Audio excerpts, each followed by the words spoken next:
Most people walk past hostile vehicle mitigation measures every day without realising it. But behind every gate, bollard, barrier and secure entrance is a system engineered to stop one of the most serious physical threats we face. Today I'm joined by David Ashby, MD of Eagle Automation. Eagle Automation are one of the UK's leading manufacturers of HVM entrance control solutions. Today we're going to try and break down what HVM is, why the need is growing and what it means for the sectors that rely on it most. So David, what is the background to hostile vehicle mitigation? Hostile vehicle mitigation goes back a number of years, probably back to about 2004, Nick, when CP&I, at the time now NPSA, decided it was very important to develop some standards and test a range of products, barriers which consist of gates, bollards, road blockers and other similar sort of fixed and automatic products.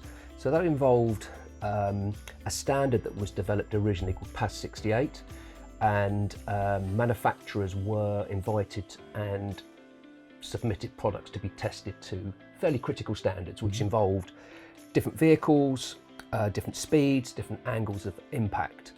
And from this, they wanted a range of products that were controlled so that when they were deployed in the real world, they were as tested and also very importantly installed as per the test criteria.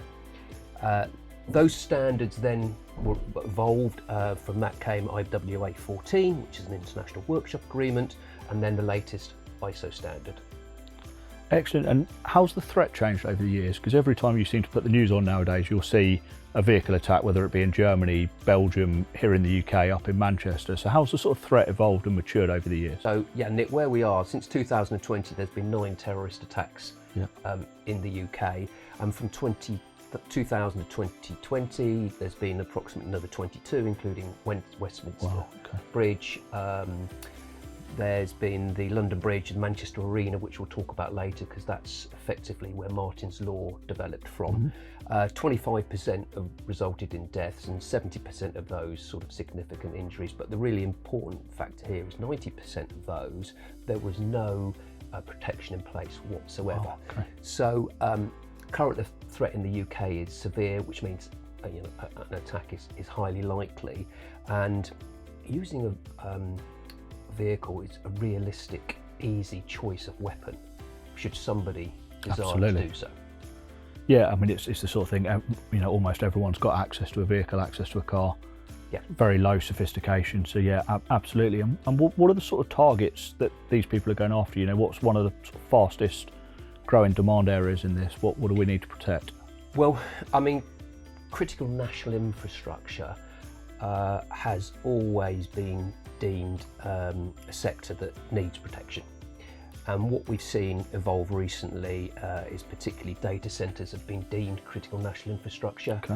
Certainly in the UK, and other countries around the world are following suit. So what we're seeing is a huge demand and growth for procurement of equipment to an HVM standard.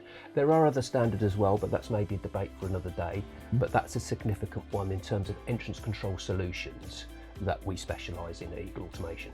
Excellent. And give us a flavour of some of the practicalities, David, because I think it's difficult because, how do you distinguish between someone driving from work and a potential, hostile actor who's a threat to the place? Where do you make that line, and how do you bring the protection in that doesn't disrupt from, the normal running of those facilities?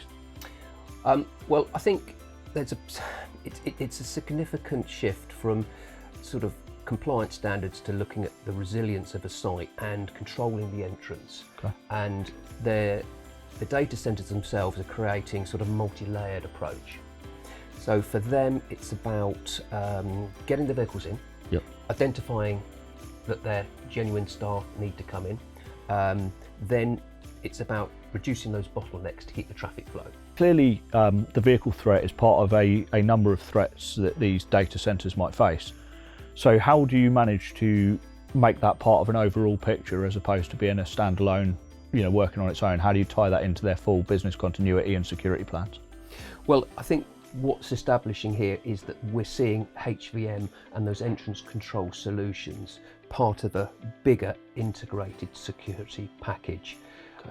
So we are working very closely with access control companies, with CCTV companies, general security, and the whole entrance control solution is becoming a sort of complete package, totally integrated.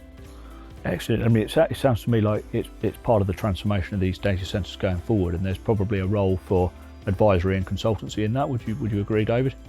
Oh, absolutely, Nick, because what is happening is that the whole approach to the security in the data centres is becoming very, very integrated, very, very challenging and complicated for those organisations themselves to manage.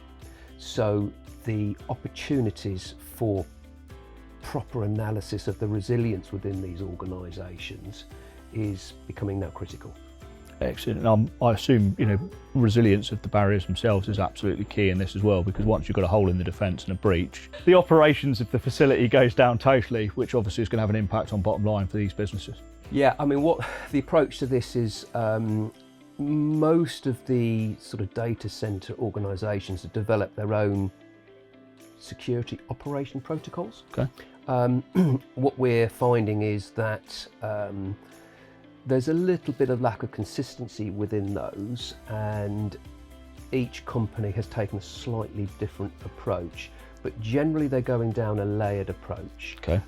Generally they're going down a multi-lane entrance control system. Okay. Some more sophisticated than others, and as we talked about earlier, some more integrated than others. But without a doubt, these are products that open and close. Speed is of the essence. Of course. Security is of the essence, and it's about getting the balance right between getting the visitors and staff into the site and off the roads quickly, safely and securely, and then the approach to how these products are maintained and integrating that back into the service contracts is really important. Yeah, absolutely.